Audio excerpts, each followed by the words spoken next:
Good evening, everyone. I'd ask that you please rise as the Reverend Dr. Douglas Dent leads us in our invocation, followed by the Pledge of Allegiance.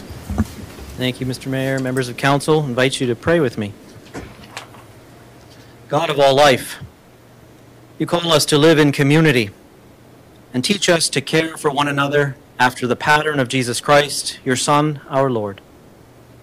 We pray for those whose position and authority affect the lives of others, and ask that your healing and Holy Spirit would inspire them with a vision of this community as it might be, where love of neighbor and concern for one another drives out discontent and strife, anxiety and fear.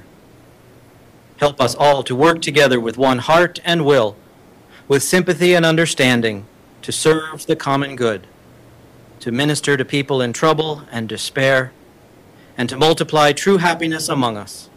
Through Jesus Christ, our Lord. Amen. Amen.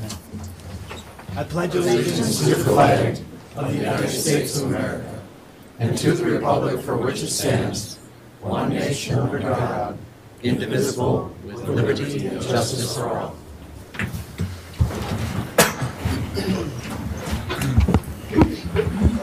Good evening, everyone. It's 5:30, September 20th, 2021. And I will call this meeting of the Fergus Falls City Council to order. Roll call, please. Here. Here. Here. Here. Here. Here. Here. Here. We have a quorum.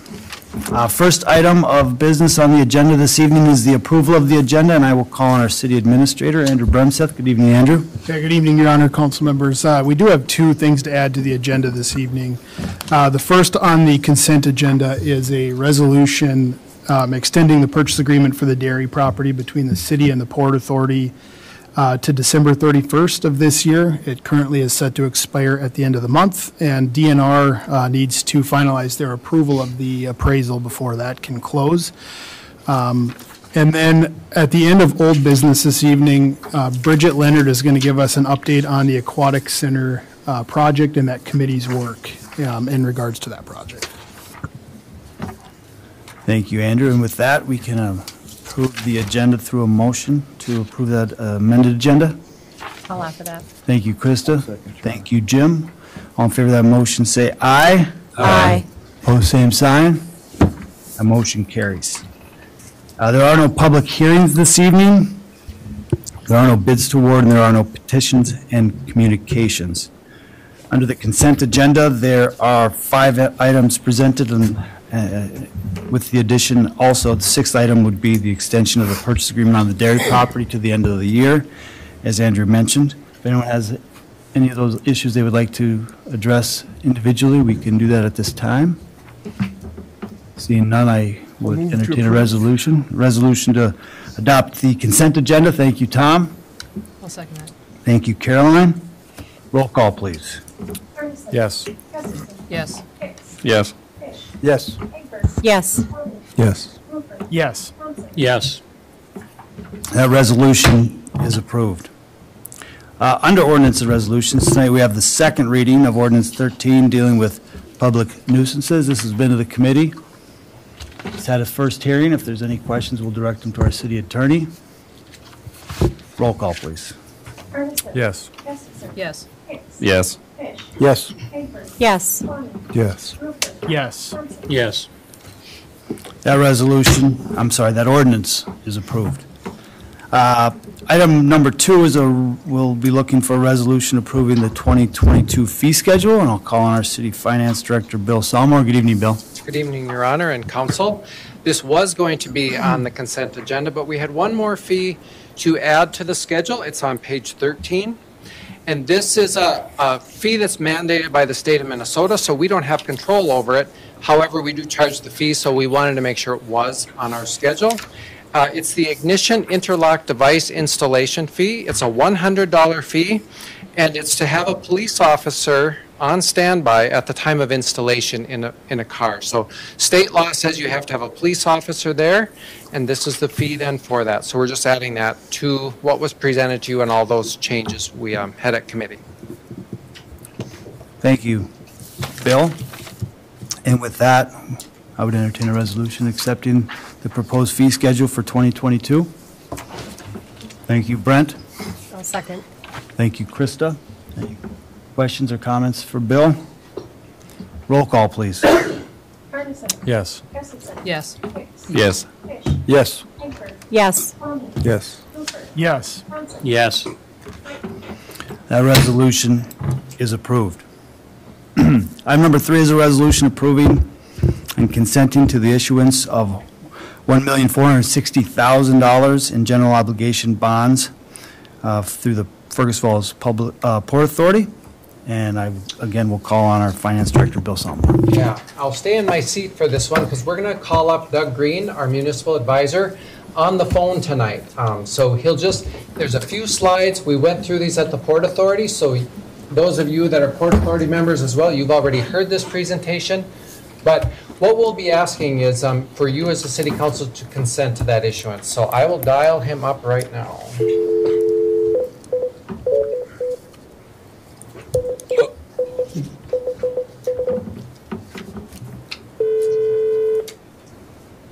Let's hope he's there. Texted him, he's there. Good evening. Hi Doug, it's Bill and we are in city council. So we have you on and your PowerPoint up on the screen. Good evening, Doug.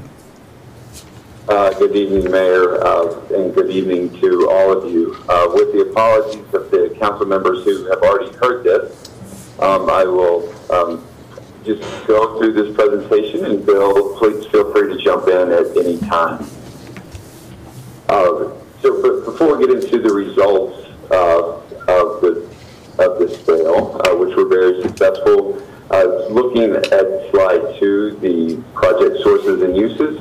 As most of you know, this is an ever-changing, as most projects and uses are for projects of this length and magnitude, changing all the time. But the point of this slide is just to show that bonds, at least for the time being, and probably in the end, are making up just a small portion of this overall project.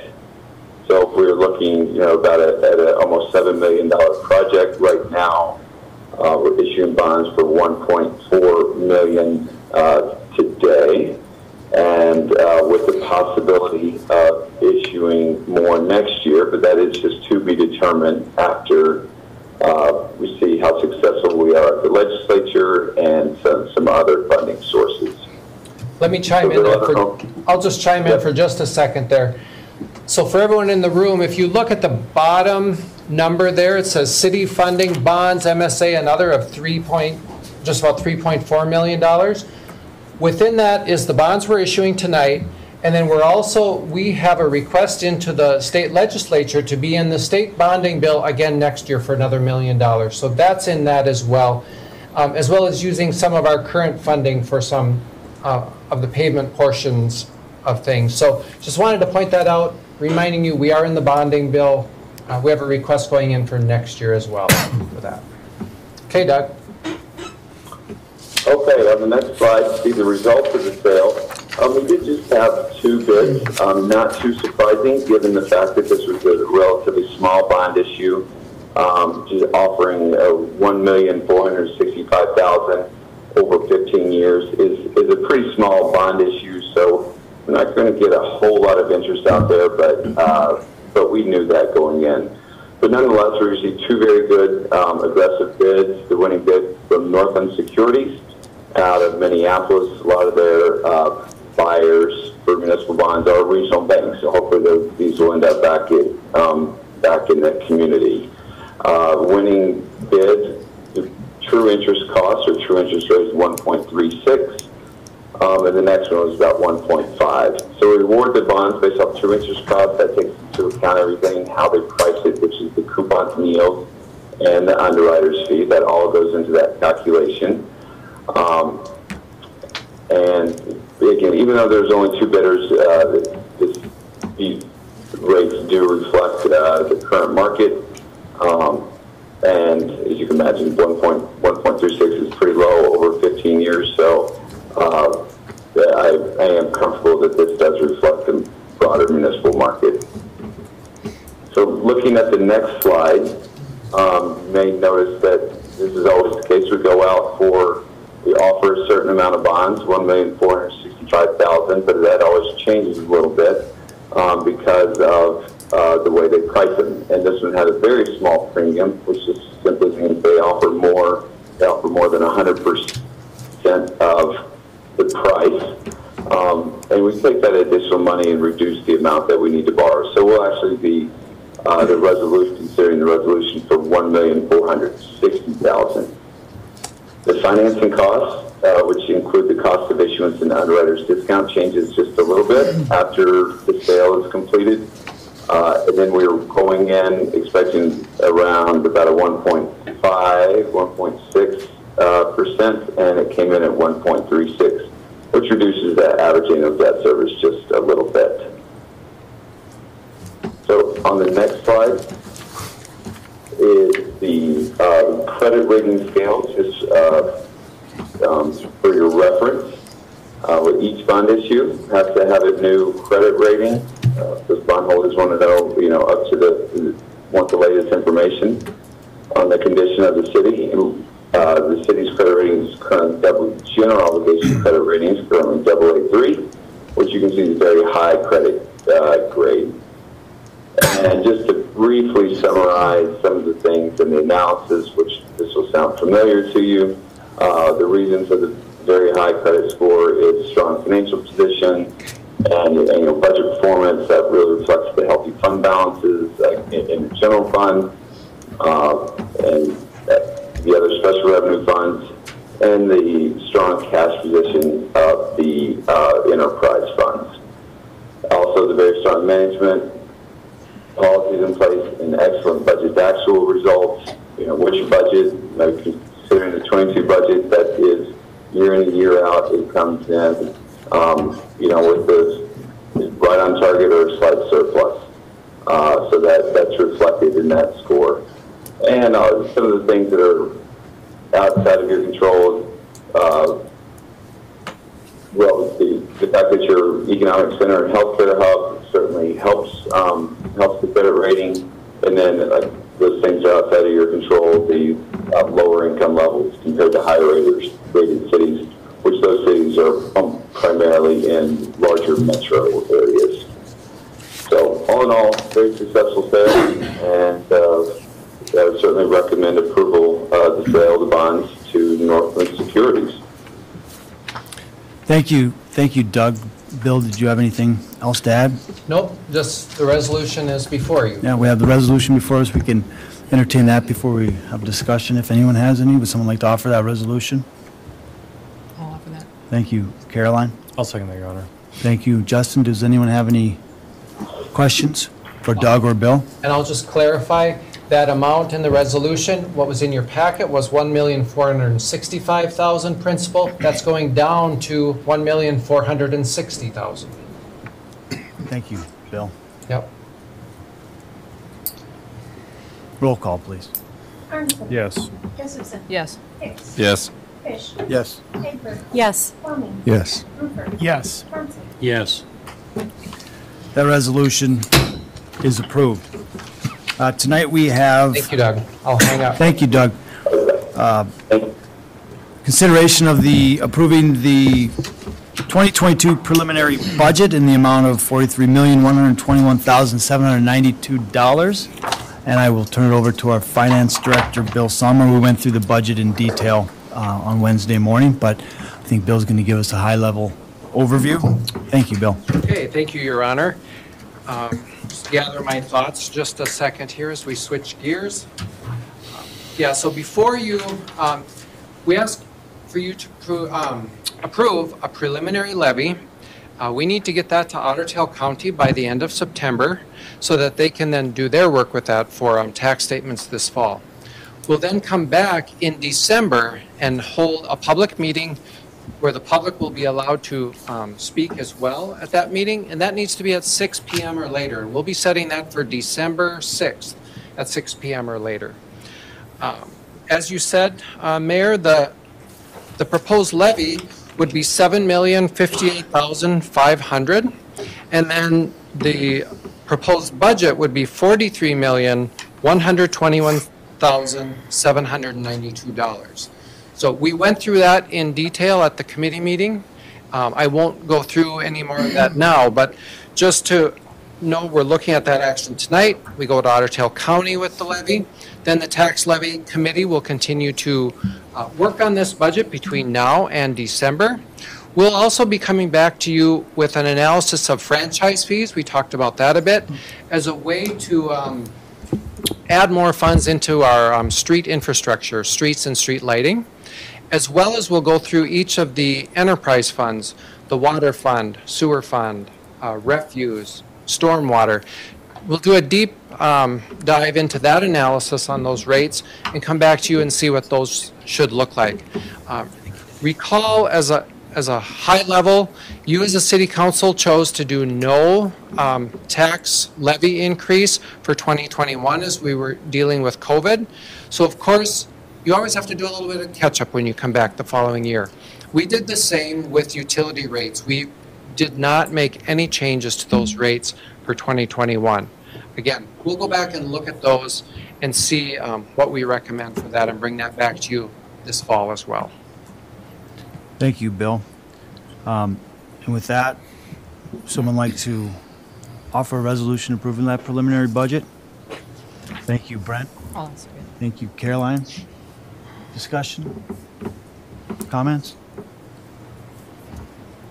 Roll call, please. Yes. Yes. Yes. Yes. Yes. Yes. Yes. Yes. That resolution is approved. And the other resolution along with that is the preliminary tax levy of $7,058,500. I'd like to offer that. I'll offer that. Thank you, Jim. I'll second. Thank you, Krista. Roll call, please. Yes. Yes. Yes. Yes. Yes. Yes. Yes. Yes. That resolution is approved. I'm sorry, there is one more, and that would be a resolution approving the setting of a public hearing for December 6, 2021, at 6 o'clock or later, right here in the council chambers. And it's just having the public meeting. It's actually not a hearing, just a technical item there, but it's a public meeting. Public is invited and will Yep. be welcome to speak to that. Someone like to offer that resolution? Thank you. I'll have that, Anna. I'll second it. Thank you, Anthony. Roll call, please.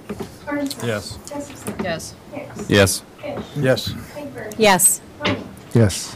Yes. Yes. That resolution is approved. Item number 7 is an update on the MP Park fundraising efforts, and we will call on Sarah Duffy to give us an update on that. Good evening, Sarah. Good evening, Your Honor and council members. I am here tonight to ask for a resolution to approve the contract that is proposed from Sourcewell, which is the amount needed to purchase the equipment for the playground based upon the design that I presented last time I was before you. So just an update on the fundraising so far. As of today, the city has in hand and has received $152,102. With the city's contribution of $200,000, that's a total of $352,102 that we have available as of today to purchase the equipment based upon that Sourcewell contract, which, as you can see, the amount of the contract is $303,952.64. So we have more money than what is required to purchase the equipment. So just as an update, that leaves us with about $100,000 left to raise to meet our $500,000 goal, which we are well on our way of doing because this community is so generous. So I have no hesitation with going forward with ordering the equipment. And just as a side note, if we do not sign the contract and order the equipment by the end of September, there's a 6% price increase, which is more money that I would have to raise. So I would kindly request that we can get this done before the end of the month.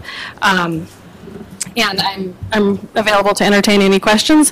The one I guess, other request I would have is not only does the council authorize the city to enter into this contract, but any other subsequent contracts as funds may allow. I'm not asking the city for any more money, but we may have to enter into additional contracts for other work to be completed to complete the project, and I would like to not have to come back to the council every time we have a contract in front of us. But again, that would only be entering into contracts as to funds that we have available on hand to satisfy those amounts. Thank you, Sarah. Someone like to offer a resolution authorizing the city to purchase that equipment? I would love to, Your Honor. Thank you, Tom. Second. Second. Questions of Sarah? Questions of Bill or any staff? I'll just tell Sarah thanks again for all the work that you and your group have done on this. It's a great project that's much desired by a lot of residents, so thank you. You're welcome. Go ahead, Scott, and then Anthony. Among the other projects that might come up that you said that you'd like to have the option to be covered, would that include anything to do with the bathrooms? Because I believe that in your initial presentation, it was all about raising the level and putting in the equipment, and there really wasn't any consideration for the bathroom building out there, and there was a question as to whether we might or might not do anything with the bathrooms. That was just sort of left as a, we don't know what'll happen there. Yeah. So do we have have you got anything to say about how that might be addressed? Yeah, so under the current plans that Brian, and I can defer to you if you want to touch on this, but under the current plans, the bathrooms are going to be as is. We're not going to do any work to the bathrooms, and so we've been working with more engineering to come up with a final design for the playground, and that is not changing. So there won't be any additional funds for that. But again, I won't be asking the city to contribute any additional funds, but the city will have to enter into a contract with someone to do the excavation work to raise the level of the playground up level with the street. We'll have to enter into a contract with someone to do the concrete work, to pour the concrete before the installation. So there's going to be subsequent things that need to be done outside of ordering the equipment. But again, I would only ask for authorization to enter into those contracts as we have funds available to do so. Thank you, Sarah. I had a question, Sarah, but obviously we enter into this proposal now. What's the delivery schedule? Because obviously and what's the timing on starting the work? Yeah, so the delivery schedule, they've said probably 2 to 3 months after we sign the contract and submit it for delivery. I've been in communication with the city about storing that. It'll be pallets that we'll have to store somewhere. I personally could probably find available space to store it, but I think the city wants to maintain possession of that equipment and control of it, which I totally understand. And so, but I don't think that storage is an issue. And then our goal would be, once road restrictions are lifted in the spring, that we would get started as soon as possible with the concrete work and the installation of equipment, which once it gets into landscape structures' hands, they say 4 to 6 weeks for installation. So the goal is to have it available for kids by next summer. Good. Okay, thanks. Any other questions for either Sarah or city staff? Roll call, please. Yes. Yes. Yes. Yes. Yes. Yes. Yes. Yes. That resolution is approved. Thank you, Sarah, and thank you to the Kiwanis Club for their efforts in raising and being a partner in this improvement for this park. Tonight we have claims in the amount of $1,048,904.22. If there's any questions, we'll direct them to our finance director. Scott has a question. First of all, if we get a resolution to... I'll offer the resolution to pay the bills. Thank you, Jim. I'll second. Thank you, Krista. Go ahead, Scott. I had communicated with Bill earlier regarding a vehicle that was purchased in this cycle, which I'm not opposed to. I just thought it would be something that the public would be interested to learn. The new police car that was ordered had to come from out of town because of the nature of what's available and how you get it these days. Car dealers are in short, or cars at car dealers are in short supply, and I believe that Kyle Bergen said it was going to be 9 months if we had to wait. Is that right? That sounds right. And it's just the sign of the times, I guess, where trying to work through some of the channels that we've worked through typically have been dead ends. And so they did what they had to do to find a vehicle in Hibbing and get that thing ordered. Thanks, Scott. Any other questions of Bill? Roll call, please. Fergus. Yes. Yes. Yes. Yes. Yes. Yes. Yes. Yes. That resolution is approved. There are no board, committee, or department reports this evening. Under reports from staff and administrative officers, we have an update from the Personnel Committee with recommendations for city boards and commissions going forward. And Krista and Caroline, council members Hagberg and Gustafson serve on that. I'll call on Councilmember Gustafson. Thank you, Your Honor. So under the current board and commission format, there are numerous volunteers that have either exceeded their term limits, have low attendance records, or the boards itself have many vacancies due to low community engagement. So we were exploring options to revamp the boards and commissions to be of better service to the community, increase the public participation, and help to be cognizant of time for both the volunteers and the city staff. So the suggestions of the Personnel Committee were to continue the Library Board, the Planning Commission, the Port Authority boards as they currently are, and then combine the Heritage Preservation Committee, the Public Arts Commission, with a subcommittee of the Sister City Commission. And we have to look at it in a little bit different way because of grants. So Clara, do you want to touch on what that might look like? Yeah, thank you. So the way that the Heritage Preservation Commission is laid out in state statute is that it does need to exist on its own in order for the city to remain eligible for grants, CLG grants, like the one that helped us do the RTC master plan.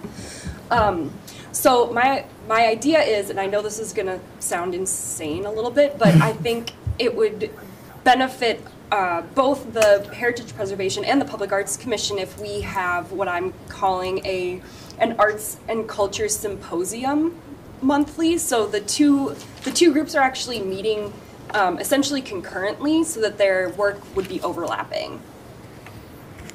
Thank you, Clara. Okay, and then combine the Parks and Recreation, Trails and Natural Resources, and the Bike Ped Advisory Commission. It just seems like there's a fair amount of overlapping projects and ideas and discussions, and that it might be a little bit better for them to be able to work in unison.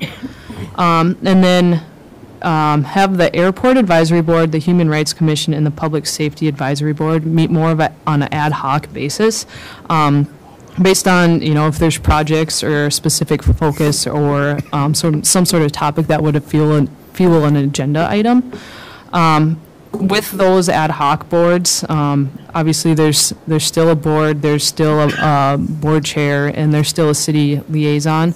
So if there's other concerns or questions or comments when they're not actively meeting, they can still be discussed with the city liaison.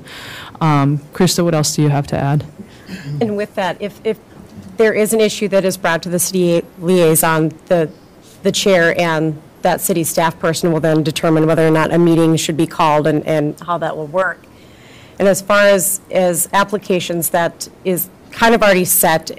So your first reference point for people who would want to apply to be on one of these boards or commissions is to fill out the application, and there is a process. And Lynn, forgive me if I'm wrong, we want to start that in October, is when we start taking applications for open vacancies on those boards and commissions. So I guess we're just wondering if you guys had any questions, comments, and just open it up to discussion. Yeah, thanks, Caroline and Krista, for the work on this. I know that this has been a subject that we've discussed, trying to find a balance between having useful committees, but also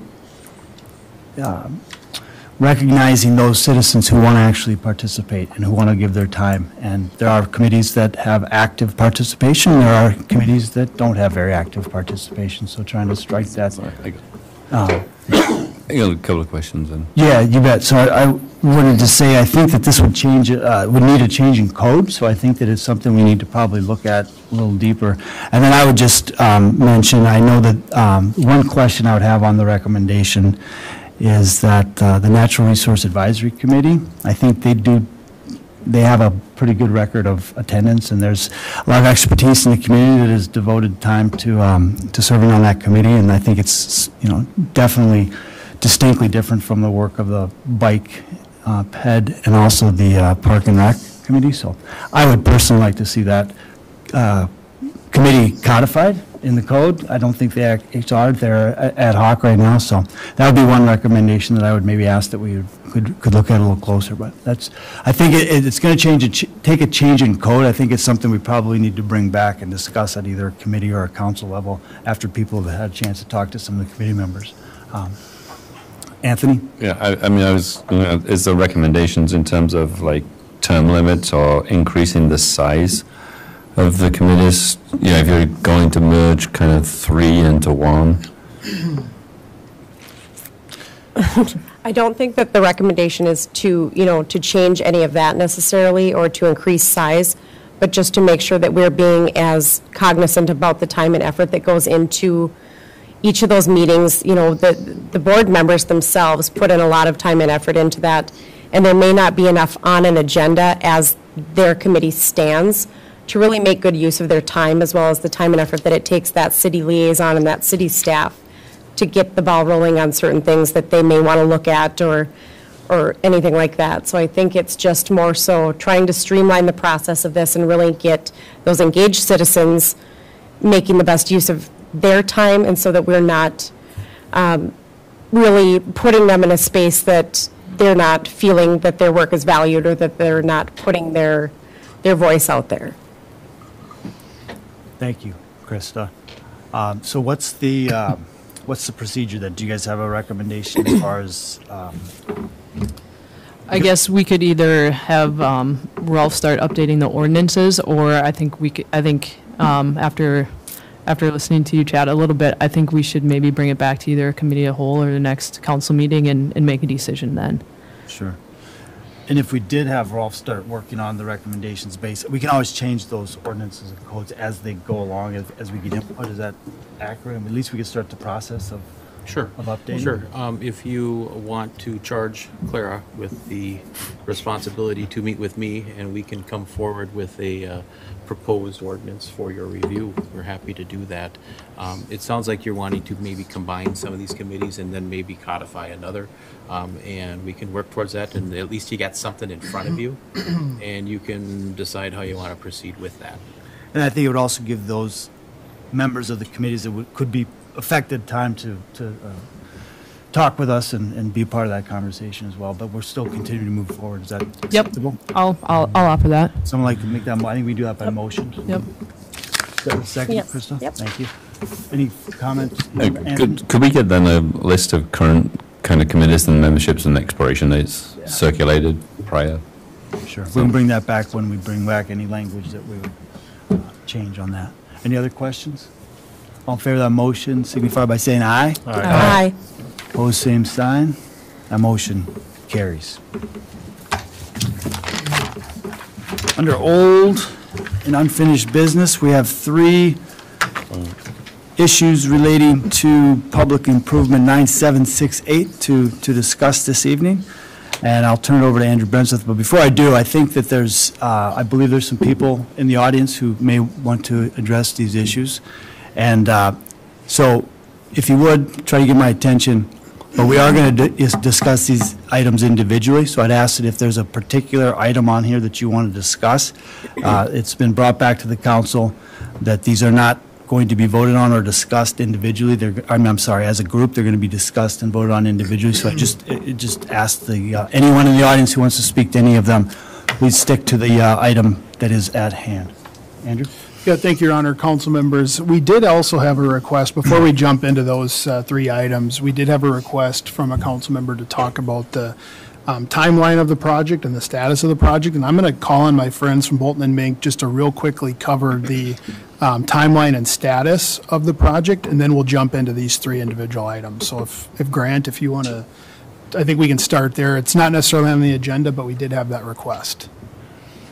Good evening, Grant. Evening, Mayor, Council.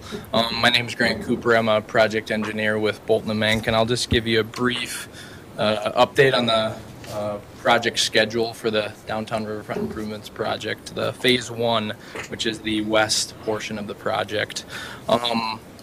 The contract dates have substantial completion at November 30th, and final completion is December 13th, both in 2021. Currently, the project schedule provided by the contractor has them slightly behind schedule. We've requested an updated schedule, and we will be receiving that shortly.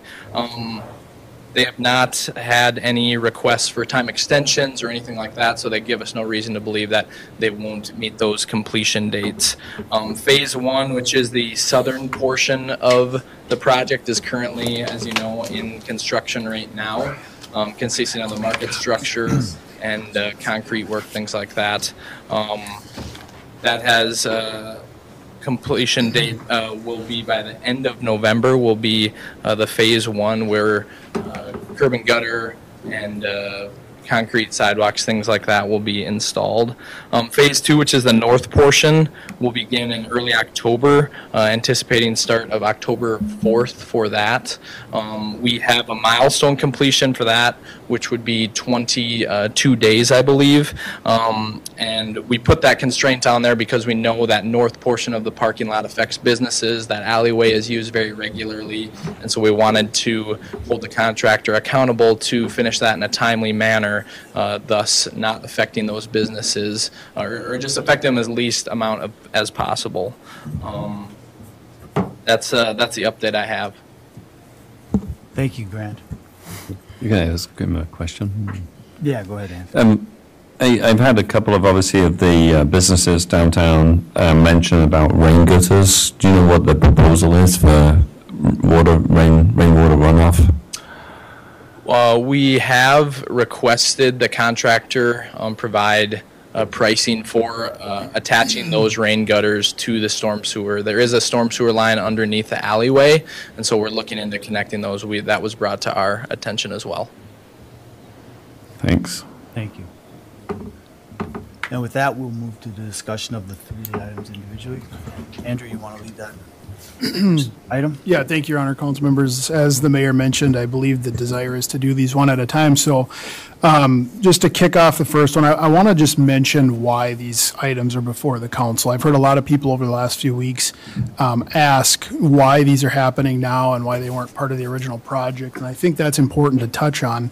I also think it's important to make a distinction between a change order and a proposal request. And these three items that you're looking at this evening are just that. They're proposals that are before the council. The council has the ability to approve them, deny them, delay them, approve some, approve none. You know, it's totally in your guys' hands. So this first one here, the vendor utility access proposal in the amount of $35,200, that was born out of a discussion that the council had the night that we were asking for authorization to go out for bids on this project. Councilmember Kwame brought that up that evening and said that that would be something he would like to see as part of this project, and it would be a desirable improvement to this project in his mind. Because of the stage in which we were at, where we were already ready to go out for bids and final design had happened, it was decided at that time that we will get going with the bid. We don't want to delay the entirety of the project, and we will bring this item back to the council after we get pricing from whatever contractor was awarded the contract.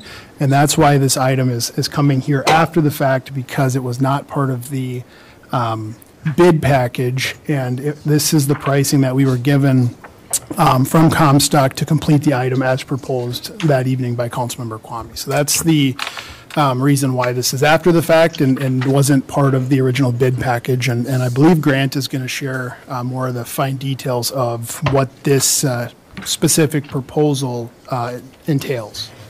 Yeah, thank you, Andrew. I think we have a plan view potentially, and this is all things that Brian went over 2 weeks ago.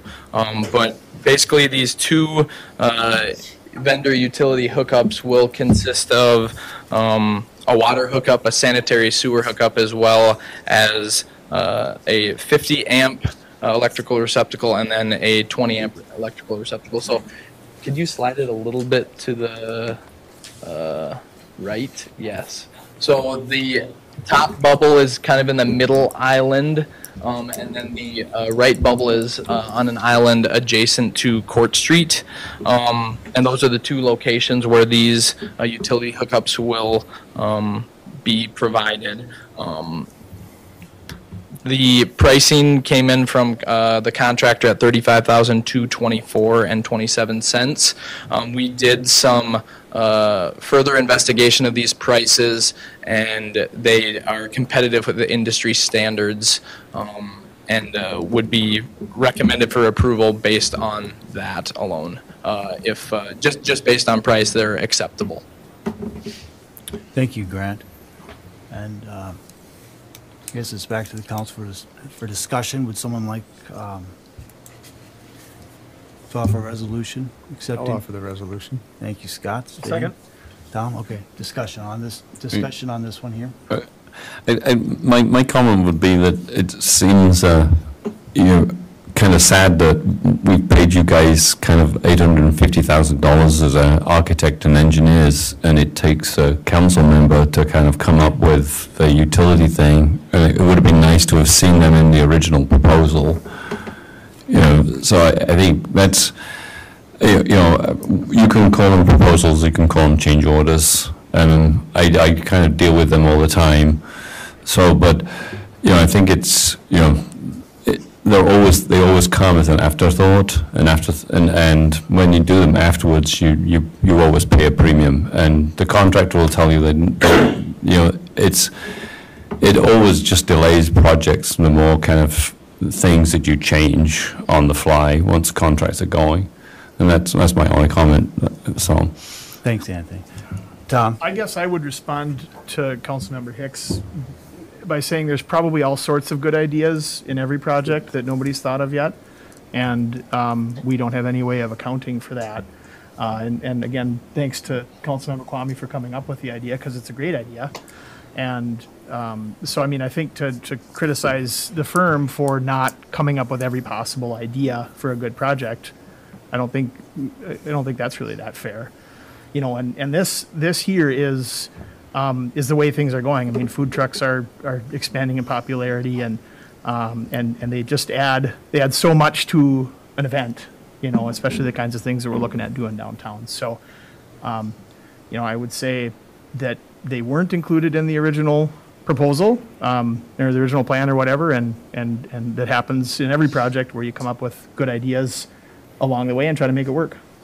And it looks like they've done their research and the pricing is fair, and that's why I support it. Thanks, Tom.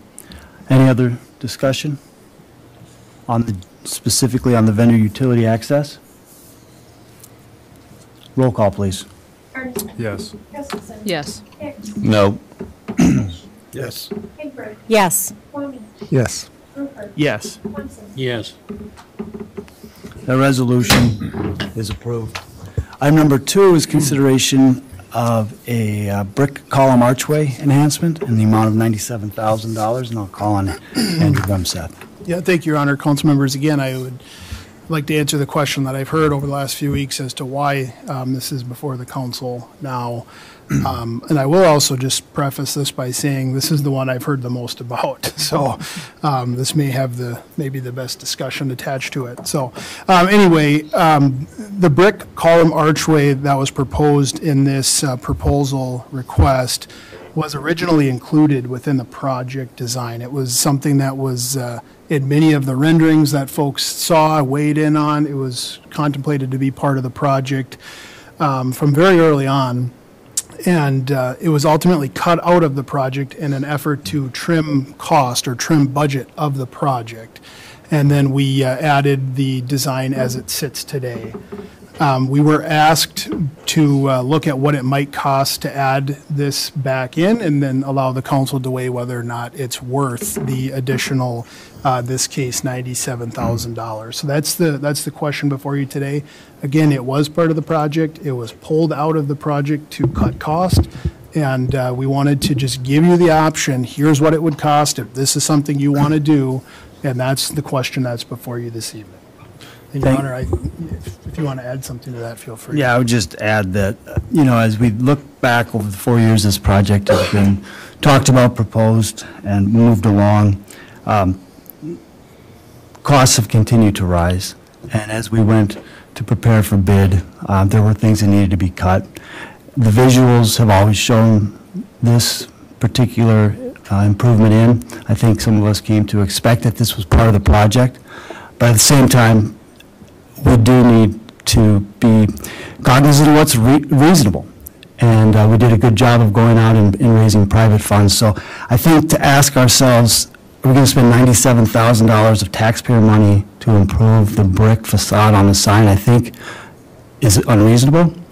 And I think it's unjustified at this time. We have to find a balance between what's a good project and what we can reasonably ask the taxpayers to fund. So we've as is stated earlier, we've done a good job of raising private funds, and these are the kinds of amenities. This is not a need. I think the vendor utility hookups is something we can justify as makes an improvement for some of the businesses that could be potentially using that, the food trucks, etc.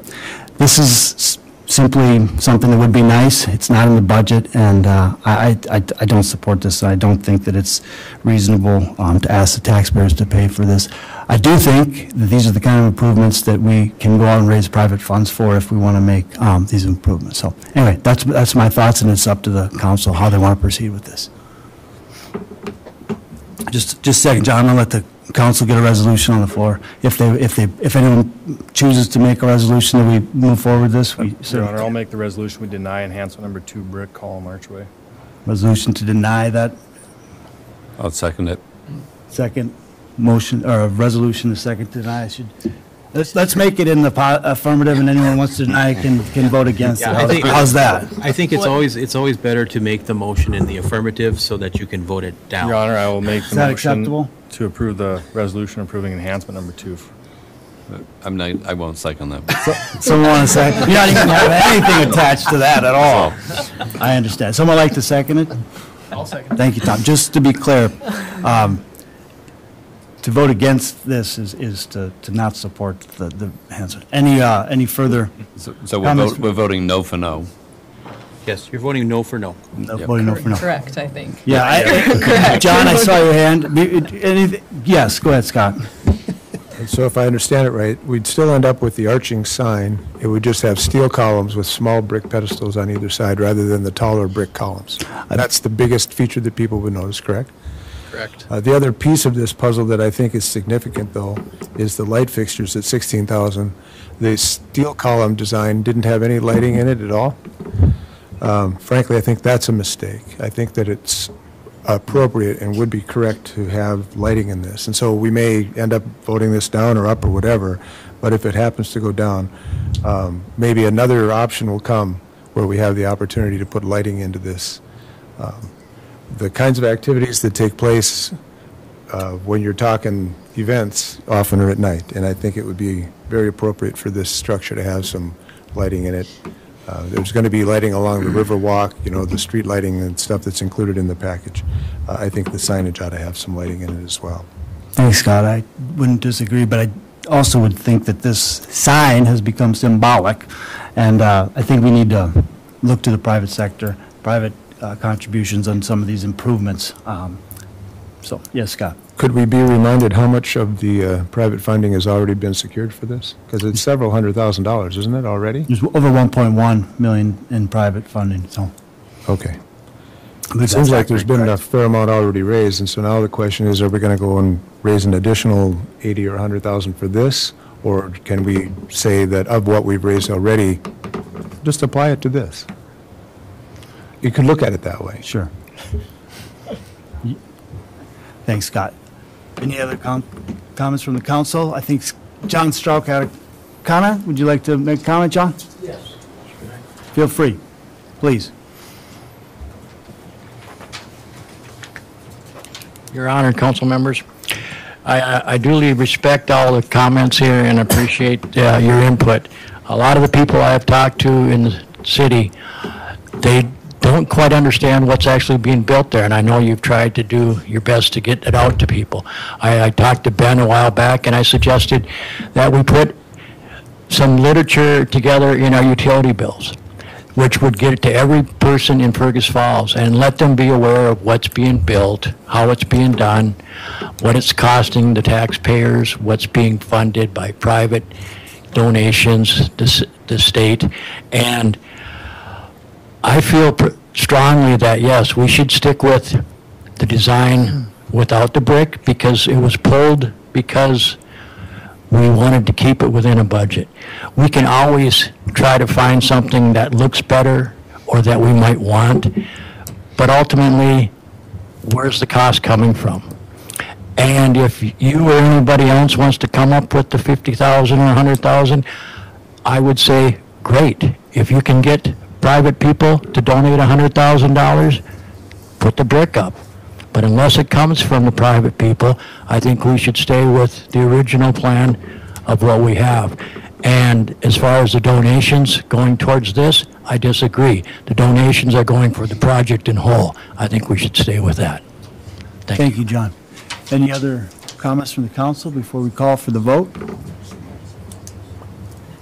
Roll call. Ferguson. No. Gustafson. No. Hicks. No. Fish. No. Hagberg. No. Kwame. Yes. Rupert. No. Thompson. No. That resolution fails.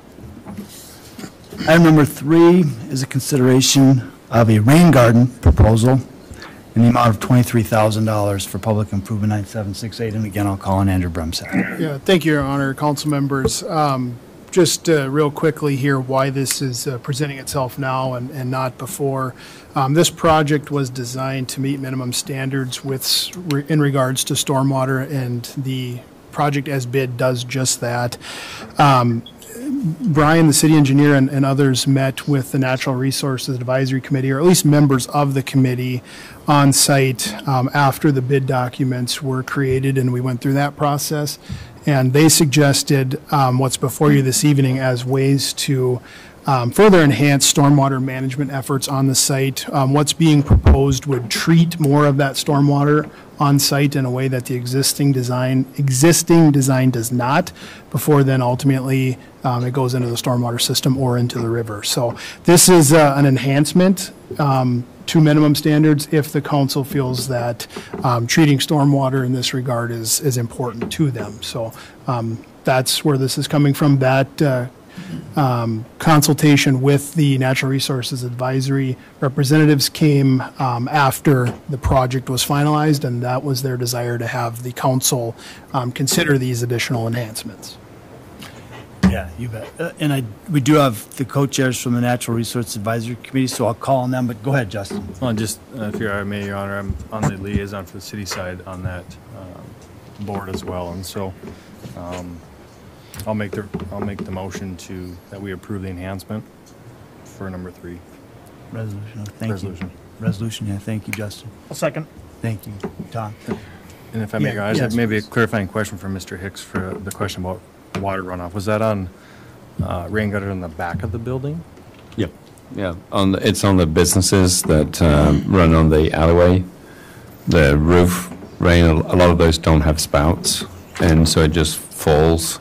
And now that's going from being a alleyway, there will be a footpath and then the alleyway. And so that water would land on the footpath, and in the winter, obviously, it would freeze.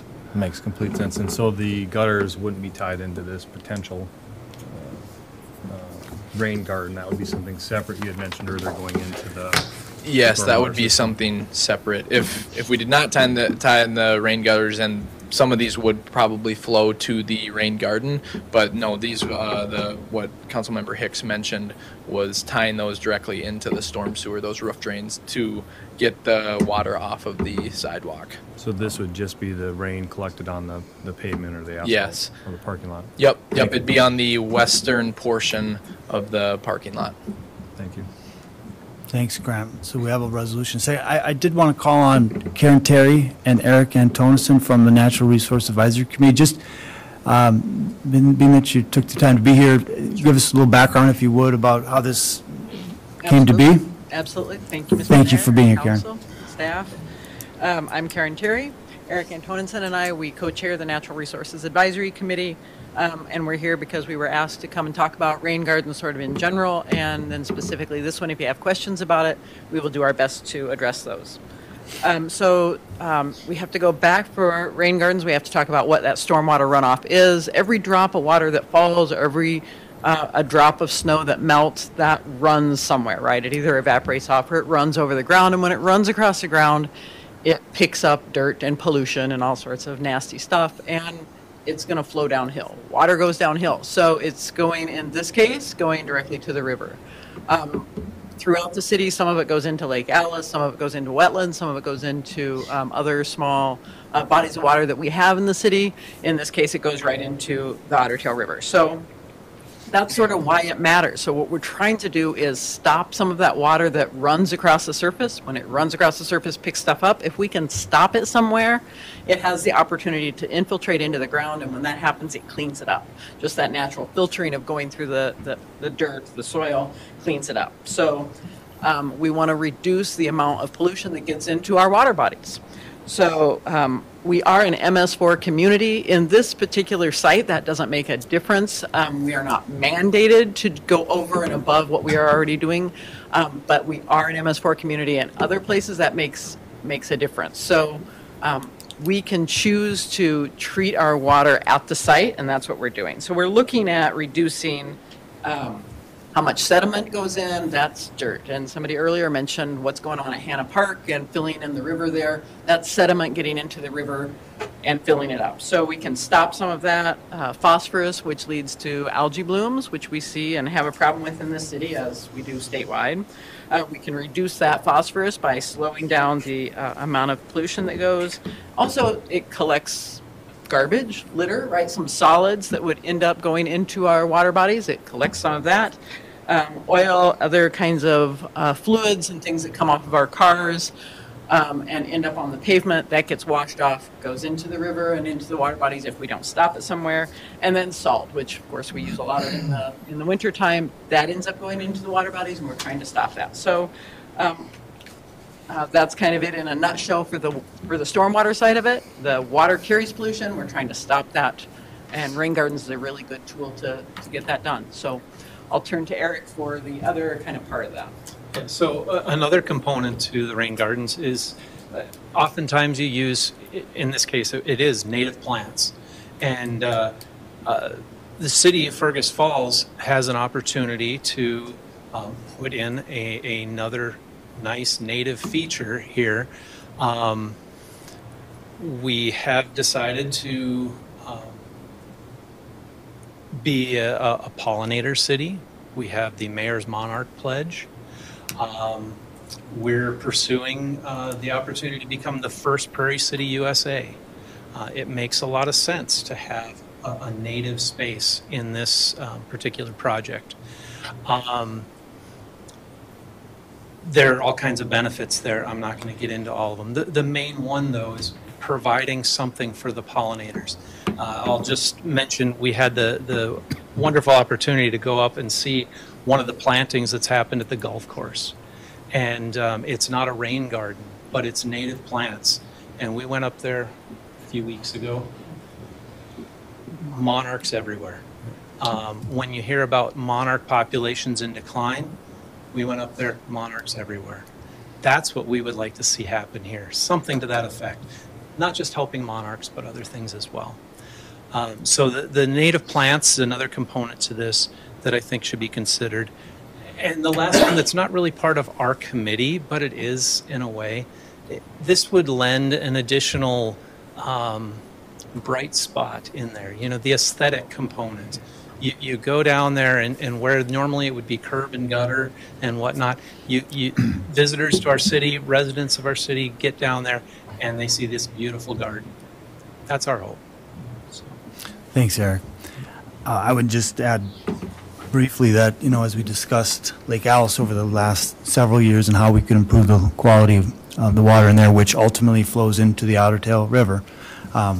You know, we talked about grit traps, we talked about a lot of, you know, dredging and pumping, a lot of expensive things, but the most efficient and cost-effective way of treating some of that water, we asked private residents to consider rain gardens for their yard and the runoff that goes into that lake. So I think we can walk the walk, if you will, when it comes to protecting the waterways that we have in our community. So, yes.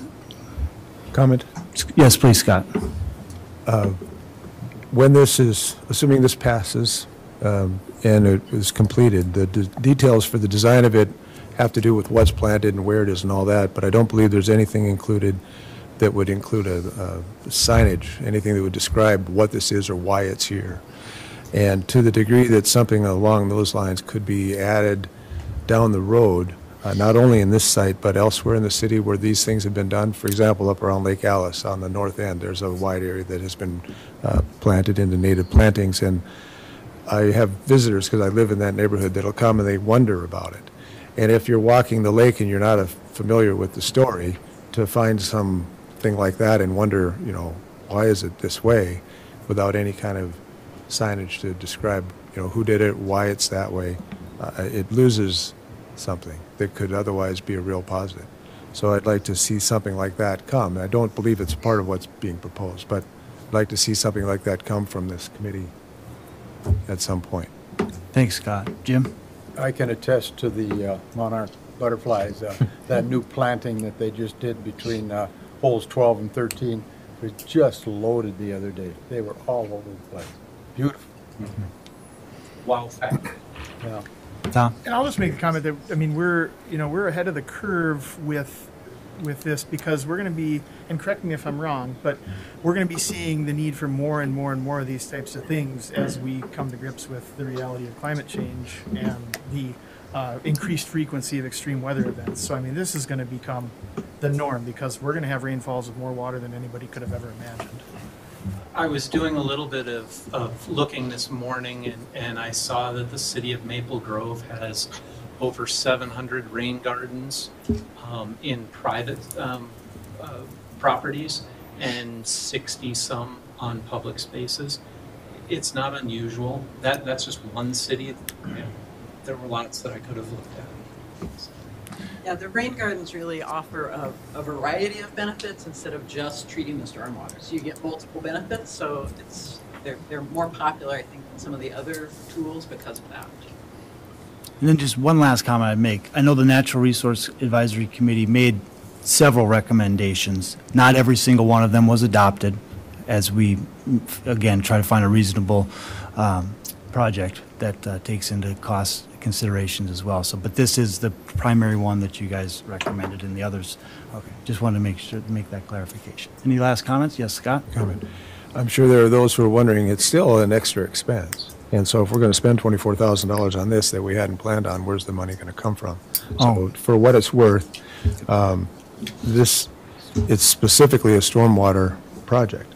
Perhaps there's going to be, in Bill's mind, a way to address this with some tapping of at least some of the water fund or stormwater fund stuff. We have a separate stormwater utility, so like those hookups from that first item that are water and sewer related, we could use water and sewer funds. We've talked with engineering of looking at stormwater for this, so exactly what you're saying. Thanks, Scott, for that point.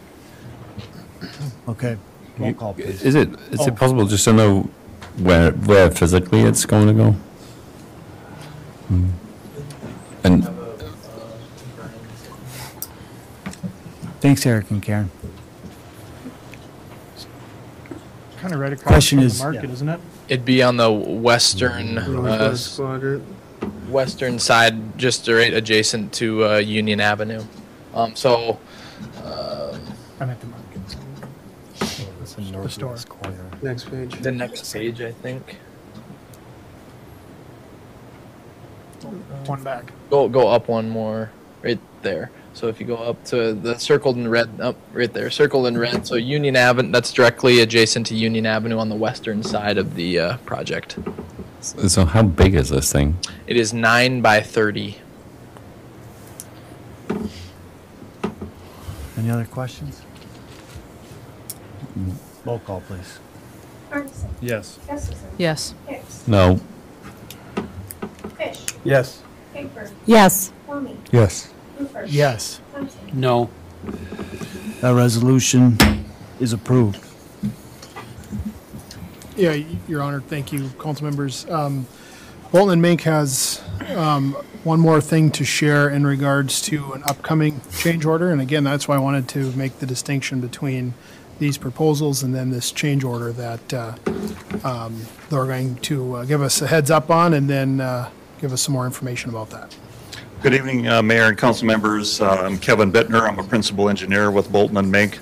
I'm actually filling in for Kent Lawaji, who's been doing some of the overall project management, working with Brian and Grant and Bill on the project and some of the budget items that have come up.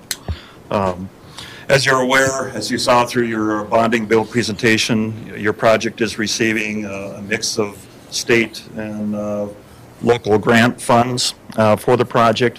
One of the items with the state bonding money that's received, one of the requirements for that bonding money is that the contract documents should contain prevailing wage provisions in the documents.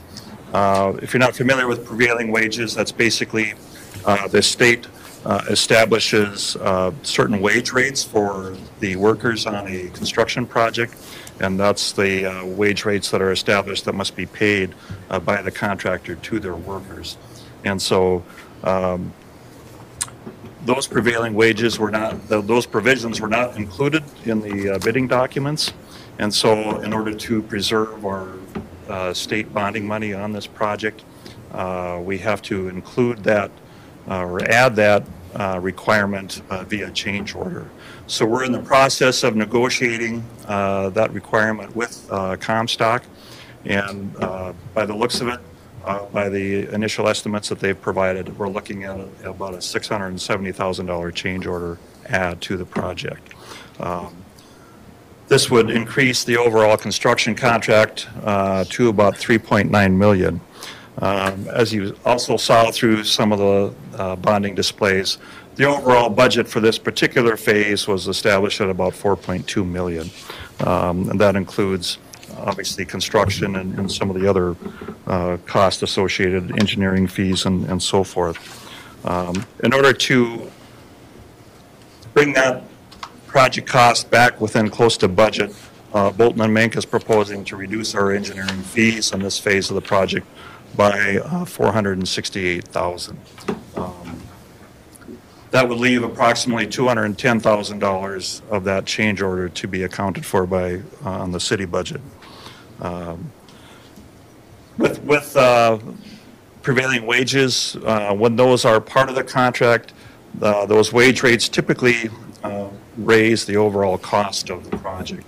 Obviously, when it's great to get grant money, but there's also strings attached with that money, and those particular strings in this case are these prevailing wages, and we usually estimate probably a 5 to 10% increase in overall construction costs when those wage rates are attached. So considering that we're looking at a $600 and some thousand change order with our proposal to write that down to about $210,000, I think we're probably in that range of what we might have expected through the bid process. Having said all that, with those changes, excluding those additional proposals that were just approved, we're looking at bringing the overall project budget within about $73,000 of the original budget. So we're looking at wrapping up those negotiations with the contractor over the next 2 weeks and bringing that change order forward to the City Council for their action at your October 4th meeting. Okay, so So so there's $678,000 additional as a result of the prevailing wage that was not accounted for in the original bid. Correct. And you said that that's typically 5 to 10%. That's Well, that's a rough estimate on what we might typically see on a project. This would be more than 20. I don't have my calculator. Correct, yeah. We're looking at about a 20. That's what we're continuing to discuss this change order with the contractor, but. And let me back up. I appreciate the fact that you're owning, Bolton and Mink is owning this mistake and are working with us to figure out what the right solution is. It's a lot of money. And explain to me that, and I guess we're not making a decision tonight. You're coming back with something in 2 weeks, but can you explain that 70, so I understand how we get from the 678 to the 200 and whatever, 210. How do we get to the 72? Is that, if that question makes sense? Excuse me while I just pull up another spreadsheet here just to review that. So we have a spreadsheet here that we didn't include in our overall package here and in any displays, but basically, the $4.2 million budget originally included $3.2 million for the West Block construction, about $320,000 for contingency, $640,000 for construction admin. That's our original budget for Bolton and Mink, and West Block City Engineering of about 1.5%, so about $48,000. So that brings us to the 4.2. So currently we are about $110,000 underneath the contingency fund, plus our reduction in our fees, the $468,000 gets us to about that $73,000 within that original budget. Oh,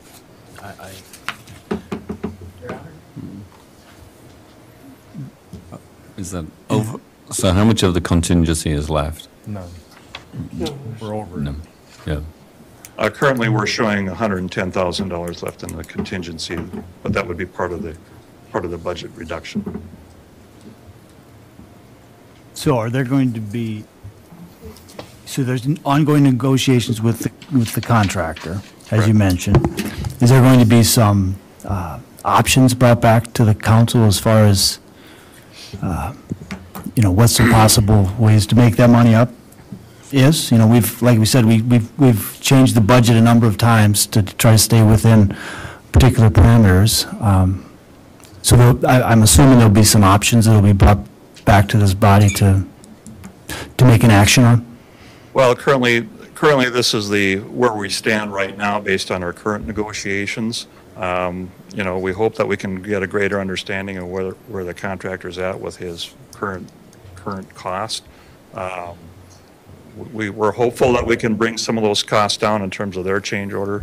And so we'll know more over the next, week and a half on where those final costs lie. But once we get to that point, I guess any additional negotiations, I guess, in terms with the contractor will be what it is.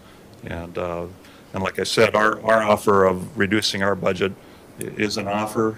If we have to have additional discussions about that, we certainly can do that. So. Okay. Brent?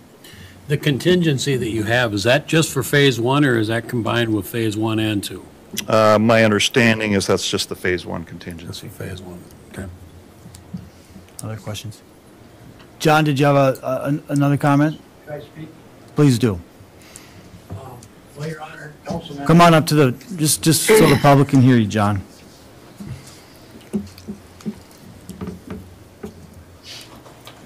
Thank you. Your Honor, council members, that came aware to me recently talking to one of the subcontractors, and he said he had to adjust for his cost to his employees to work on this project because it was everybody in the construction business that I know of, and I've been in it for 35 years.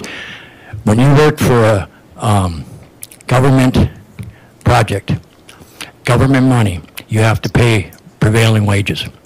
So somebody missed this, And somebody needs to take accountability for it, and I don't believe the taxpayers should be accounted for it. I don't believe the city should be responsible for it.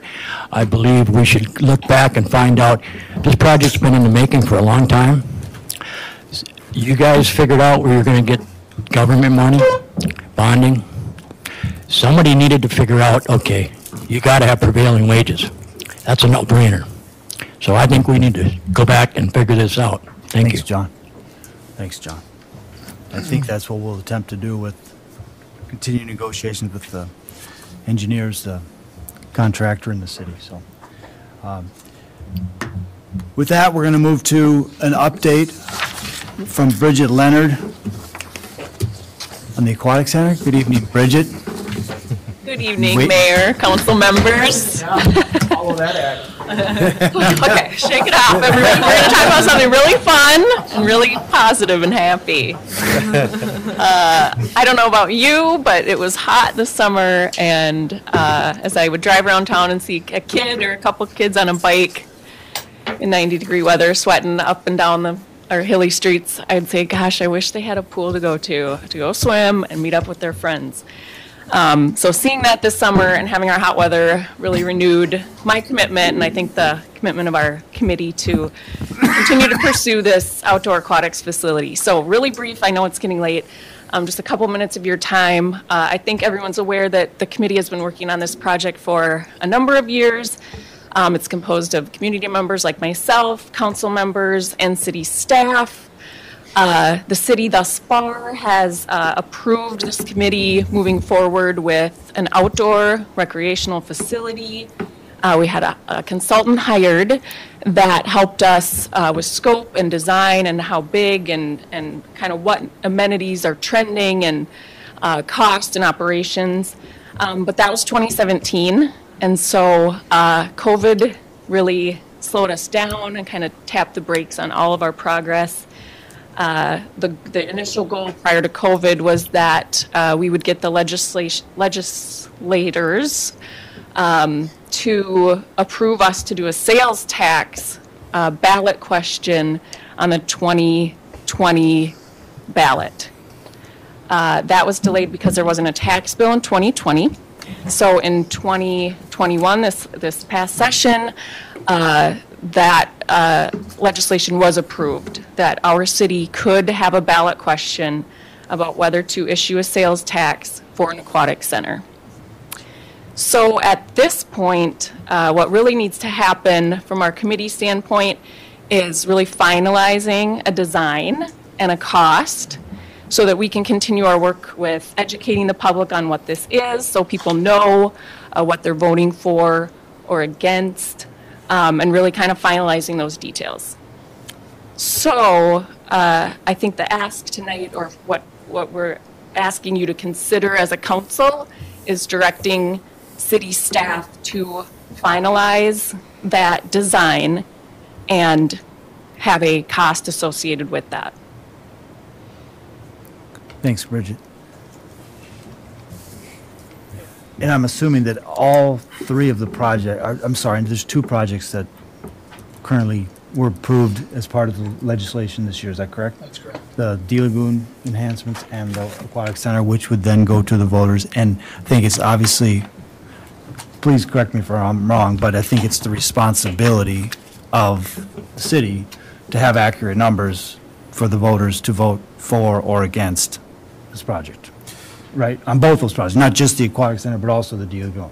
Yeah, Your Honor, council members, it's our duty to provide factual information related to these projects. It is certainly not our duty to ask for the public to vote one way or the other. It's just simply to educate what the proposal is, give realistic and good numbers and the scope of the project, and I think we need to do that for both projects. And I would just say, Your Honor, I haven't talked with Brian about this necessarily, so I don't know if we're prepared to, respond tonight or anything like that, but perhaps we can add this to a upcoming agenda, giving Brian some time to seek out what it might look like to secure a contractor or a proposal that would finalize the design and come up with cost estimates related to that. We're certainly not, I'll speak for myself, I'm not a pool expert, I'm not going to be able to design this, and I'm not going to be able to estimate cost, and Brian may be a professional, but I don't know if we've done a lot of pools in Fergus Falls. So this is a specialty that we don't have, and so allowing us to get a proposal and having that on the agenda in the next couple of weeks for your guys' approval, I think would be an appropriate way to go if the council wants to continue down this road. Sure. And I think, like I said, I think it's completely reasonable. It's what we should be required to do. So I think we need to do that with the D Lagoon project as well at some point. Have information that the public can use to make their decision. Justin, yes. Can we do that through a motion? Well, I think Andrew's suggesting they come back with some information. Well, I don't know if they needed a motion to do that or not. Motion directing staff. I'd make a motion directing staff to come back before the council with. Thank you, Justin. Cost. Second by Caroline. Third by Scott. And that would be for both Day Lagoon and the water park. I think a plan. That was the way I understood the question, to bring back proposals and numbers for both. Anything we would need to get that information, I think. Allow staff to, Maybe does that make like sense? timelines. Yeah, I mean, I would say this action, I would just do it for the Aquatic Center because they're both kind of at different stages. And the park board needs further engagement related to the D Lagoon project, I think, before we're ready to bring a proposal like this back for that one. So I would suggest that they're on two different stages going towards the same goal of November 2022. But if the council wants us to proceed with both, that's fine. But No, I don't think we're there quite yet on the other one. I stand corrected, I'm wrong. So Maybe just a clarifying question is, what would be a realistic, so the Aquatics Committee meets, we're starting to meet regularly again, first of the month. So just for a timeline so we could refer back to the committee. I don't want to put a timetable necessarily and pin you down, but is this a couple weeks? Is it a month out, or based on schedules, what would? I'll defer to Brian, Your Honor. Yeah, good evening, council. Yeah, I think let's just revisit, was it 2017? Let's revisit that, so it'll give us a little bit of time to revisit and then see what direction we need to go further in that. So yeah, a couple of weeks, I'd say we could have something hopefully within the next 2 weeks to come back. At least come back with some sort of update of Give me a what's little bit gonna- direction where we're at and where we need to be. A few options. Thank you. Thanks, Brian. So there's a motion and a second, and we're just focused on the Aquatic Center, and staff will bring us something back. Is that fair enough? All in favor of that motion, say aye. Aye. Opposed? That motion carries. Thank you. Thank you, Bridget.